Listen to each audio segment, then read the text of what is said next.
देख रहे हैं जन टीवी में प्रीति शर्मा आपके साथ। खबरों को विस्तार से भी जानेंगे, लेकिन शुरुआत करते हैं हेडलाइंस के साथ।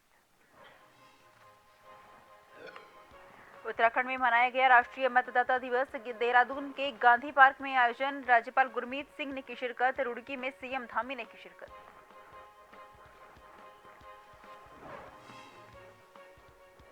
उत्तराखंड के कांग्रेस प्रदेश अध्यक्ष करण महरा ने धामी सरकार पर लगाया आरोप। कहा, विपक्ष के कार्यक्रम में अटका रही रोड़ा, जनसभा को नहीं दी अनुमति।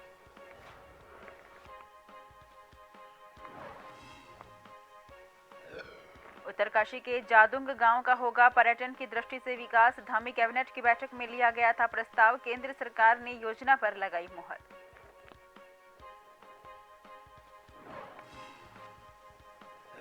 कैंसर पीड़ित बच्चे को गंगा में डुबाया। माता पिता मंत्र जपते रहे, लोगों ने निकाला, तब तक मौत हुई। चाची बोली जिंदा हो जाएगा।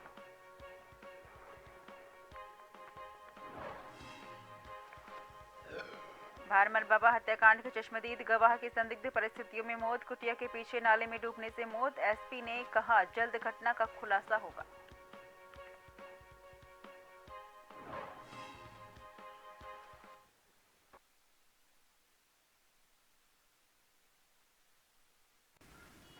रुक करते हैं खबरों की ओर। कॉलेज ऑफ इंजीनियरिंग रुड़की परिसर में बीजेपी युवा मोर्चा के द्वारा नव मतदाता सम्मेलन का आयोजन किया गया, जिसमें उत्तराखंड के मुख्यमंत्री पुष्कर सिंह धामी पहुंचे। सम्मेलन का दीप प्रज्वलित कर शुभारंभ किया गया। मुख्यमंत्री का कार्यकर्ताओं ने बुके और स्मृति चिन्ह देकर स्वागत किया। सम्मेलन में भारी संख्या में कार्यकर्ता और युवा मौजूद रहे। मुख्यमंत्री पुष्कर सिंह धामी ने कहा कि 5 राज्यों में हुए चुनाव में जनता ने 4 राज्यों में जीत दिलाकर बीजेपी पर विश्वास जताया। विपक्ष पर हमला बोलते हुए उन्होंने कहा कि विपक्ष दिशाहीन है।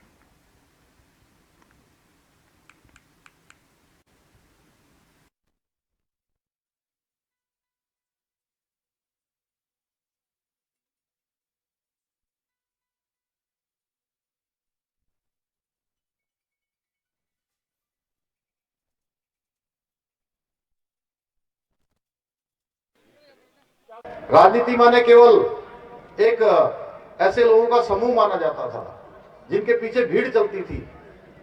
निर्णय लेने वाले कोई पीछे से होते थे, चेहरे कुछ होते थे, काम कोई और करता था। लेकिन साथियों, अब ये सब परिभाषा हमारे प्रधानमंत्री मोदी जी के नेतृत्व के कारण से सारी परिभाषाएं बदल गई हैं। आज जो विपक्ष है वो विपक्ष भी दिशाहीन है, उसको समझ में ही नहीं आ रहा है। आप देख रहे होंगे गठबंधन बना रहे हैं, INDA के नाम से गठबंधन बना रहे हैं। प्रदेश की खेल और युवा कल्याण मंत्री रेखा आर्य चंपावत पहुंची। यहां उन्होंने लोहाघाट में बनने जा रहे प्रदेश के पहले बालिका स्पोर्ट्स कॉलेज की भूमि का निरीक्षण किया। उन्होंने संबंधित अधिकारियों से भूमि चयन, निर्माण कार्य और अन्य जरूरी विषयों के संबंध में जानकारी ली। खेल मंत्री ने कहा कि ये बेहद खुशी की बात है कि राज्य का पहला महिला स्पोर्ट्स कॉलेज चंपावत जिले में बनने जा रहा है।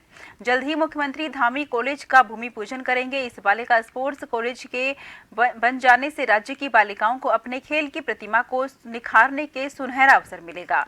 इसके साथ ही यहाँ पर वो शिक्षा प्राप्त करने के अतिरिक्त अपने खेल कौशल को बढ़ा सकेंगे।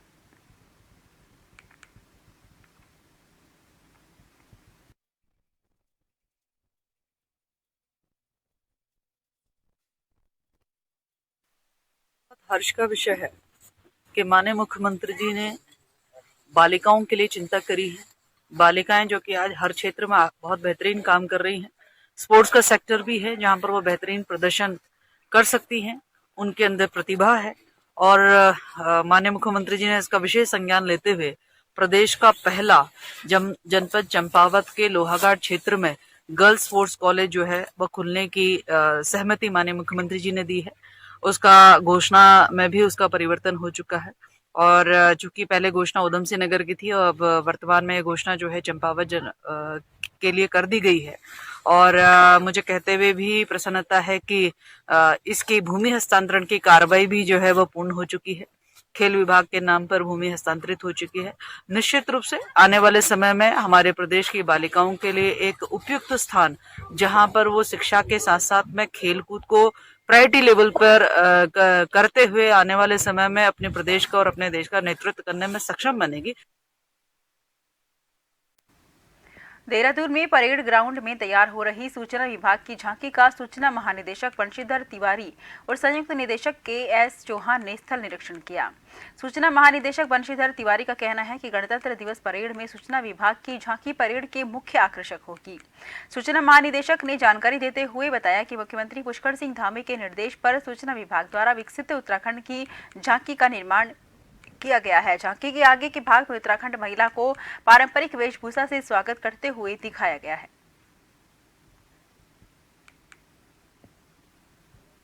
नहीं, हमने दिखाने की कोशिश भी यही की है कि विकास के साथ साथ अपनी विरासत को हम कैसे संभालें और उत्तराखंड की जो हमारी विविध सांस्कृतिक विविधता है उसको भी कैसे संजोएं, वो दिखने का हमने इसमें प्रयास किया। ऑल वेदर रोड है, इसमें आप देखेंगे रेल कनेक्टिविटी है, रोपवे की कनेक्टिविटी है, आपकी जो हमारी स्थानीय वनस्पतियाँ हैं और पारंपरिक परिधान में मातृशक्ति का भी हमने दिखाया हुआ है। होम स्टे है, तो कुल मिलाकर के उत्तराखंड को हमने समेटने का प्रयास किया है कि विकास के साथ साथ विरासत को भी हम संजोने में अपना प्रयास कर रहे हैं और उत्तराखंड में एक अद्भुत उसका उदाहरण भी देखने को मिलता है। और इसके साथ साथ एक गीत और संगीत का भी हमने स्थानीय भाषा में एक कंपोजिशन किया हुआ है जो एक तरह से हमारी आने वाली पीढ़ी को भी जागरूक करेगा, वर्तमान पीढ़ी को भी जागरूक करेगा। और इस बार 26 जनवरी की जो परेड देहरादून परेड ग्राउंड में देखने को मिलेगी उसमें उत्तराखंड सूचना विभाग की ओर से विकसित उत्तराखंड विषय पर झांकी का प्रदर्शन किया जाएगा। और उत्तराखंड में जो विकास के काम हो रहे हैं हमने कोशिश की है कि उसको झांकी के माध्यम से आम जनमानस में दिखाया जाए। जैसे कि जो झांकी में तो झांकी का जो प्रथम भाग है उसमें उत्तराखंड के जो पहाड़ी परिवेश है उसमें जो यहाँ की वेशभूषा है उसमें उत्तराखंड की महिला को दिखाया गया है और मिलेट्स को दिखाया गया है। इसके अतिरिक्त जो विकास के काम हो रहे हैं all weather road, Rishikesh Karnaprayag rail line, Aipan art और सौर ऊर्जा, बहुत सारी जो योजनाएं सरकार की है उसको इस झांकी के माध्यम से दिखाया जा रहा है। 26 जनवरी की पूर्व संध्या पर खेल विभाग चंपावत द्वारा लोहाघाट में क्रॉस कंट्री दौड़ का आयोजन किया गया जिसमें बड़ी संख्या में महिला और पुरुष खिलाड़ियों ने प्रतिभाग किया। जिला क्रीड़ा अधिकारी बीसी पंत के निर्देश पर खेल विभाग ने चंद्रशेखर ओली के नेतृत्व में प्रतियोगिता का आयोजन किया। चंद्रशेखर ओली ने बताया कि दौड़ 10 किलोमीटर पुरुष ओपन, 5 किलोमीटर महिला ओपन, 5 किलोमीटर बालक वर्ग में आयोजित की गई, जिसमें प्रथम 6 स्थान में आने वाले प्रतिभागियों को सम्मानित किया गया। वहीं दौड़ को निवर्तमान पालिका अध्यक्ष लोहाघाट गोविंद वर्मा ने हरी झंडी दिखाकर रवाना किया।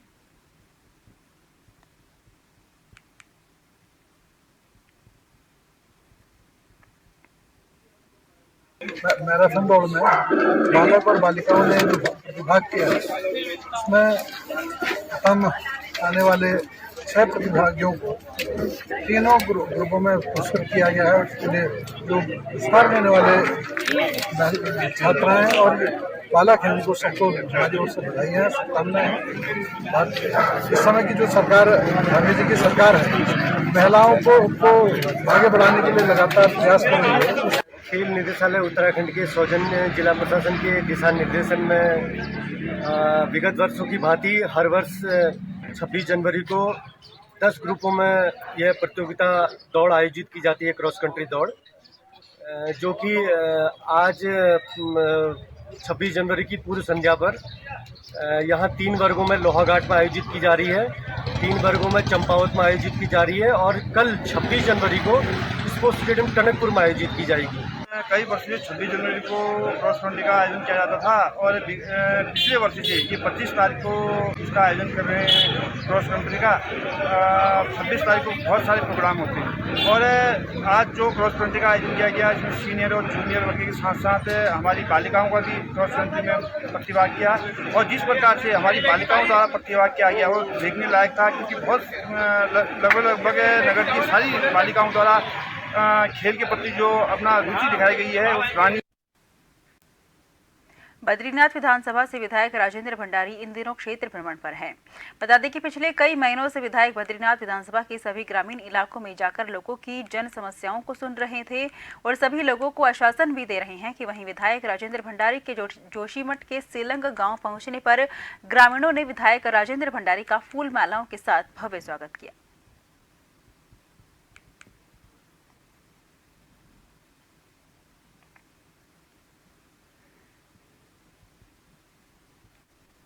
यहाँ की रोड की बहुत दुर्दशा है। पहले भी इन्होंने हमसे बोला था और लोगों से भी, प्रतिनिधियों से बोला था।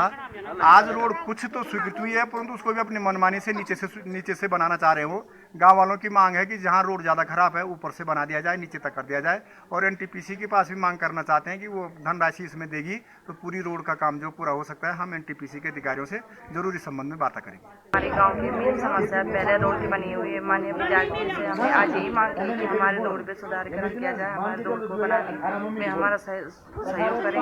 और विधायक जी के माध्यम से हम कहना चाहेंगे कि विधायक जी पहले हमारी सबसे समस्या रोड की बनी हुई है और उस पर ध्यान दें और उनका सहयोग से रोड बन पाए। लोहाघाट एनएच में गुरुवार दोपहर 1:30 बजे के आसपास घाट पोस्ट ऑफिस के पास दो वाहनों की आमने सामने जोरदार टक्कर हो गई।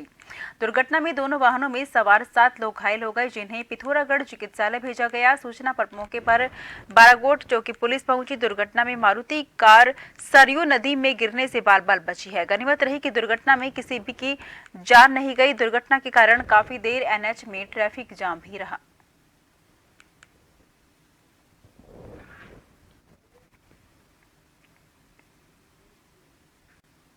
बिगड़ती बिजली व्यवस्था को लेकर पूर्व मुख्यमंत्री हरीश रावत ने रुड़की डीजीएम कार्यालय पर धरना दिया और चेतावनी दी कि अगर जल्द ही विभाग के अधिकारियों ने अपनी मनमानी बंद नहीं की तो विभाग के खिलाफ बड़ा आंदोलन किया जाएगा। हरीश रावत ने यह भी आरोप लगाया कि विद्युत विभाग द्वारा बिजली की कटौती कर उद्योगपतियों को बेची जा रही है और गरीब लोगों को सताकर उन पर गलत रूप से मुकदमे दर्ज कराए जाते हैं। उन्होंने चेतावनी दी कि अगर जल्द ही विद्युत विभाग ने अपनी व्यवस्था में सुधार नहीं किया तो कांग्रेस की तरफ से ऊर्जा निगम के खिलाफ एक बड़ा आंदोलन किया जाएगा।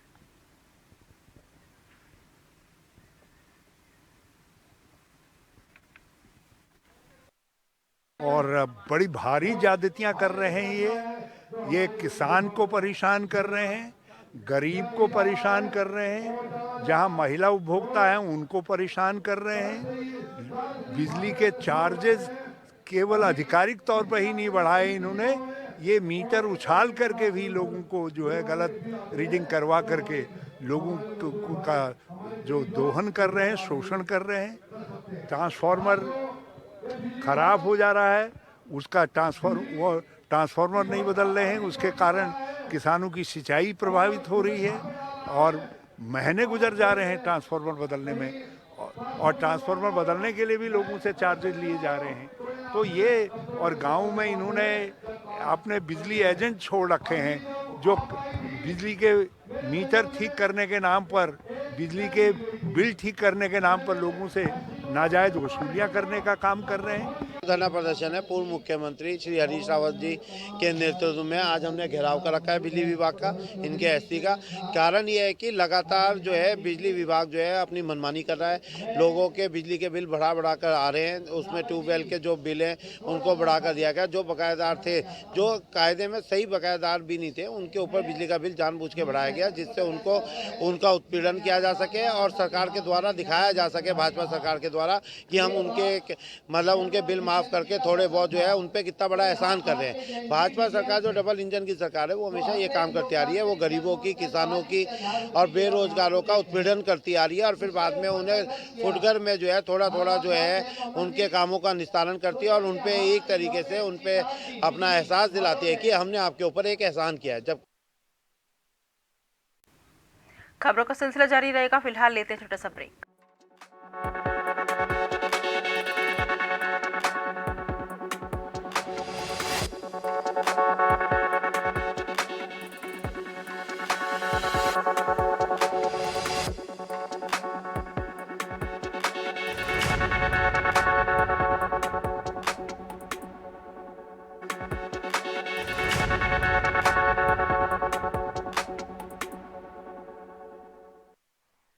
विधानसभा के माजरी ग्रांट में बीजेपी युवा मोर्चा ने मतदाता सम्मेलन कार्यक्रम का आयोजन किया, जिसमें सैकड़ों ऐसे युवक युवतियों का सम्मान किया जिन्होंने 18 साल पूरे कर वोटर लिस्ट में नाम शामिल कराकर वोटर कार्ड प्राप्त किया है। नव मतदाता सम्मेलन में बीजेपी के डोईवाला विधायक, संगठन महामंत्री, बीजेपी युवा मोर्चा के प्रदेश मंत्री के साथ तमाम पदाधिकारियों ने शिरकत की।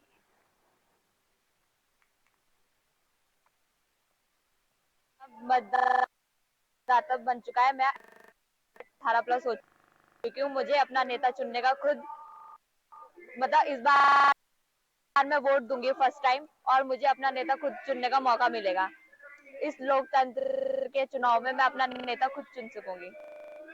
हम हमारे जैसे जो मेरे साथ के और भी बच्चे 18+ वो भी अपना वोट खुद दे सकेंगे। मैं 18 साल की पूरी हो चुकी हूँ। मुझे खुशी है कि इस बार मैं अपना पहला वोट दूंगी और सही नेता को चुनूंगी जो हमारे देश का निर्माण करेंगे। 25 जनवरी को नव मतदाता दिवस के रूप में हम भारतीय जनता पार्टी के सभी पदाधिकारी कार्यकर्ता नए मतदाताओं से आह्वान करने के लिए एक कार्यक्रम का आयोजन किया है कि आने वाले समय में 2024 के चुनाव में अपना जो पहला वोट दें तो देश के विकास के लिए और जिस भारत को विकसित भारत बनाने की प्रक्रिया में अपना महत्वपूर्ण योगदान दें। खबर उधम सिंह नगर के सीमांत खटीमा विकासखंड से है, जहां राष्ट्रीय मतदाता जागरूकता अभियान के अंतर्गत समाज कल्याण अधिकारी गणेश सिंह नहर के द्वारा समस्त कर्मचारियों को मतदान करने की शपथ दिलाई। साथ ही सभी कर्मचारियों से ये भी अपील की गई कि अपने आसपास के क्षेत्र में लोगों को अधिक से अधिक मतदान करने के लिए जागरूक करें और अपने मत का सही उपयोग करें। निस्वार्थ भाव से, चाहे वो ईवीएम के माध्यम से हो या फिर बैलेट पेपर के माध्यम से अधिक लोग मतदान करें। मतदाता दिवस के अवसर पर ब्लॉक में मतदान हेतु जागरूकता हेतु शपथ ली गई, जिसमें सभी समस्त कर्मचारियों को अवगत कराया गया है कि वो अपने मताधिकार का निष्पक्ष होकर प्रयोग करें, भले वो माध्यम ईवीएम हो या फिर बैलेट के तहत। हरिद्वार पहुंचे कांग्रेस प्रदेश अध्यक्ष करण माहरा ने उत्तराखंड सरकार पर आरोप लगाया कि राज्य की बीजेपी सरकार असम की तरह उत्तराखंड में भी विपक्ष के कार्यक्रमों में रोड़ा अटका रही है। कांग्रेस के राष्ट्रीय अध्यक्ष मल्लिकार्जुन खड़गे की देहरादून में आगामी 28 जनवरी को परेड ग्राउंड में होने वाली जनसभा की अनुमति जिला प्रशासन ने नहीं दी। ऐसे में अब ये सभा राजधानी देहरादून में बन्नू कॉलेज के मैदान में की जाएगी। खड़गे के उत्तराखंड दौरे की तैयारियों को लेकर हरिद्वार पहुंचे कार्यक्रम प्रदेश अध्यक्ष करण माहरा ने प्रदेश की बीजेपी सरकार पर असम की तरह ही लोकतंत्र को खत्म करने का आरोप लगाया है। की सरकार है, एक ऐसा माहौल बन गया है जैसे खेतों की लड़ाई है। आज विपक्ष के लोगों को हर तरीके से रोका जा रहा। राहुल गांधी की यात्रा से क्या नुकसान होना था असम में, क्यों उसकी यात्रा को रोका, क्यों मंदिर जाने से इजाज़त लेने के बाद रोका गया, पथराव किया जा रहा है। उसी तरीके से खड़गे जी के लिए मैं खुद पार्टी का प्रदेश अध्यक्ष हूँ, एक राष्ट्रीय पार्टी का, मैं खुद डीएम से बात कर रहा हूँ, खुद मंत्री से बात कर रहा हूँ, फैक्स कर रहा हूँ, बातचीत कर रहा हूँ, रात तक टालते रहे और आज ये बताया है कि वो ग्राउंड नहीं दे सकते हैं। अब देखने वाला आने समय में ये होगा कि अगर नरेंद्र मोदी उत्तराखंड आते हैं, अगर उनके परेड ग्राउंड में मीटिंग नहीं कराएंगे तब हम मानेंगे कि हाँ ये सबके लिए समान काम है। तारीख को इस देवभूमि की राजधानी देहरादून में हमारे राष्ट्रीय अध्यक्ष श्री मल्लिकार्जुन खड़गे जी परिवर्तन का आह्वान करने के लिए, जो लोकसभा का चुनाव है उसमें बदलाव लाइए, उसका आह्वान करने के लिए पधार रहे हैं। और वो अपने कार्यकर्ताओं से भी बात करेंगे और साथ साथ इस देवभूमि से पूरे प्रदेश और देश को एक संदेश देंगे कि वर्ष 2024 को परिवर्तन का वर्ष बनाइए, संविधान की रक्षा के लिए, संवैधानिक मूल्यों की रक्षा के लिए। देहरादून में मसूरी माल रोड पर वाहनों की आवाजाही को कम किए जाने को लेकर जिला प्रशासन द्वारा लगातार प्रयास किए जा रहे हैं। वहीं माल रोड पर वाहनों की एंट्री को प्रतिबंधित करने के लिए कई जगहों पर बोलार्ड बैरियर लगाए जा रहे हैं। इसको लेकर मसूरी देहरादून विकास प्राधिकरण, जिला प्रशासन और मसूरी नगर पालिका द्वारा संयुक्त रूप से मसूरी माल रोड से कैमल बैक रोड पर जाने वाले मार्गों का निरीक्षण किया गया।